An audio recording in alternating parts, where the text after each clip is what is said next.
सो hey everyone, second मार्च की pre market report में आप सबका बहुत बहुत स्वागत है। सबसे पहले देखेंगे कि हमने कल क्या डिस्कशन किया था और उसके अकॉर्डिंग मार्केट ने आज बिहेव किया या नहीं किया। उसके बाद ईएमआई हम का। देखेंगे कि फिलहाल बैंक निफ्टी और निफ्टी में इतना जो जबरदस्त तेजी देखने को मिली, उसके पीछे के रीजंस क्या थे। आज एफ ने क्या बाई सेल किया हुआ है, उनकी इंडेक्स में और फ्यूचर्स में कैसी पोजिशंस हैं। सेक्टर वाइज आउटकम देखेंगे, उसके पीछे के रीज़न भी समझेंगे कि क्यों कुछ स्टॉक अप जा रहे थे, कुछ स्टॉक नीचे आ रहे थे। उसके बाद हमें समझना होगा वर्ल्ड मार्केट फिलहाल कैसी सिचुएशन में है। और जाते जाते हम डिस्कस कर लेंगे ऑयल गिफ्ट निफ्टी को और फाइनली टेक्निकल एनालिसिस को भी। फाइन, तो ज़्यादा बातें ना करते हुए स्टार्ट करते हैं। सबसे पहले देखो, हमने कल के वीडियो में साफ साफ बोला हुआ था, ये थंबनेल भी देखो मेरा, बाय ऑन डिप करना है। जीडीपी आया हुआ था तो कोई मतलब ही नहीं बनता शॉर्ट जाने का। ये एक छोटी सी क्लिप है, देख लो आप ईएमआई का। टेक्निकली देखने जाओ तो अभी ये बड़ी कैंडल के बाद ये पोज वाला सिनेरियो बनेगा। मेरा दिल तो कहता है कि बुलिश ही जाएगा मार्केट, ये सब हाँ। कोई मैटर नहीं करता है। फाइन, कंटिन्यू करते हैं। सॉरी, नहीं करता है। मार्केट को जाना ऊपर ही ऊपर है। ये 22,300 बहुत जल्दी तोड़ेगा। मार्च के लिए मेरा व्यू बुलिश ही है, लेकिन देखते हैं। बैंक निफ्टी में पता नहीं कुछ तो गड़बड़ चल रही है। HDFC पीट करके रखा हुआ है, वरना ये ऊपर निकलेगा ही निकलेगा। मार्च के लिए मैं टोटली बुलिश हूँ। देखेंगे, हो सकता है अगर लॉस होना होगा तो मैं इस एरिया के नीचे। फाइन, तो हमने क्लियरली डिस्कस किया था कि मार्केट अभी बुलिश सिचुएशन में ही है और कभी भी नेगेटिव साइड का नहीं सोचना है जब तक जो दो लेवल दिए थे वो टूटे नहीं तब तक। आज मैंने बड़ी तबीयत से पुट को सॉर्ट किया था एनीवे। और रीज़न तो हमने कल ही डिस्कस कर लिया था, 8.4 जितना जीडीपी अगर आपका आ रहा है तो फिर कौन जा करके सॉर्ट करेगा।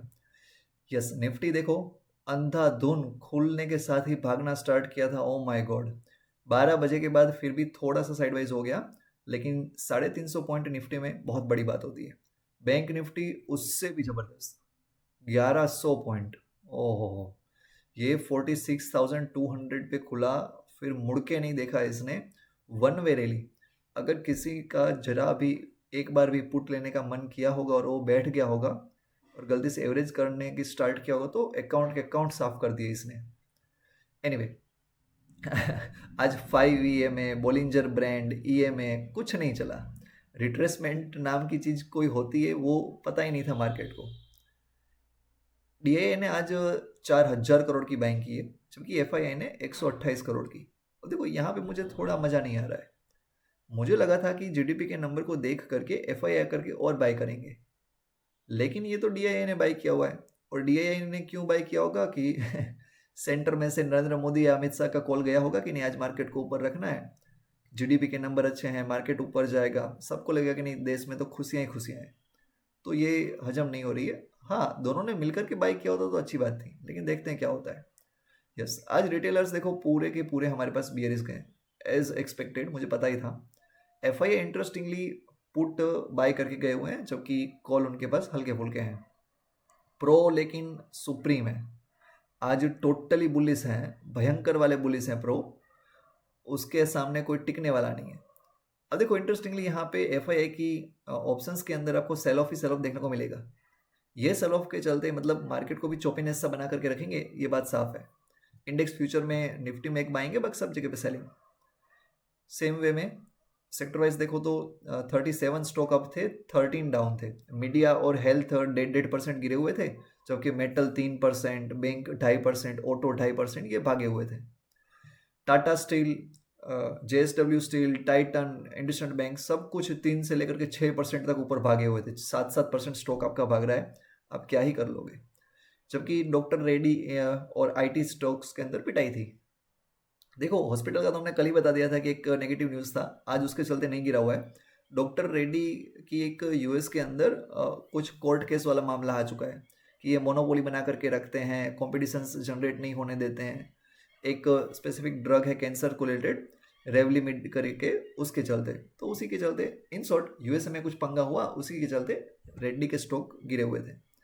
मेटल क्यों था तो उन भागे हुए हैं। सीधी सी बात है, अगर जीडीपी बढ़ेगा तो कंस्ट्रक्शन के अंदर पैसा लगेगा, और कंस्ट्रक्शन में यूज़ क्या होता है, मेटल्स। तो जितना ज़्यादा जीडीपी आएगा सारे के सारे मेटल स्टॉक को भागना ही था, पक्का था। 2600 स्टॉक ट्रेड हुए, जिसमें से 1600 अप थे, 1000 जितने डाउन थे।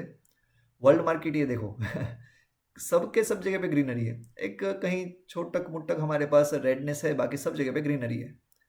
देखने जाए तो हम जापान 2% है, सब कुछ अप ही अप है। साउथ कोरिया और ताइवान छोटे पिल्ले हमारे पास रेड थे। यूरोप भी पॉजिटिव, कहीं नेगेटिविटी नहीं है सिवाय यूएसए के। यूएसए अभी फिलहाल नेगेटिव दिख रहा है थोड़ा सा, लेकिन देखते हैं क्या होता है मॉर्निंग तक। हाँ, और इंटरेस्टिंग इंडियन एडीआर्स हमारे पास 2.5-3% भागे हुए हैं। डाउ फ्यूचर भी सेम है। Gift Nifty oh my God 500 plus दिखा रहा है, लेकिन ये अभी क्या है कि मार्च एंड का फ्यूचर वगैरह होगा तो इसमें ज़्यादा ही प्रीमियम रहता है। इसको देख करके हमारे निफ्टी को ट्रेड नहीं करना चाहिए। ये 64 पॉइंट देखो वही काफ़ी है। ऑयल भी ऊपर जा रहा है, ये रुके तो अच्छी बात है। टेक्निकली अभी तो ब्रेकआउट दिया हुआ है, ये सस्टेन करना चाहिए, लेकिन ये 2-3 दिन थकाएगा, साइडवाइज जाएगा तो संभल के ट्रेड करना। सेम वे में यहाँ पे साइडवाइज के चांस ज़्यादा है। Fine, so that's all in this video. Please like and subscribe. Thanks a lot.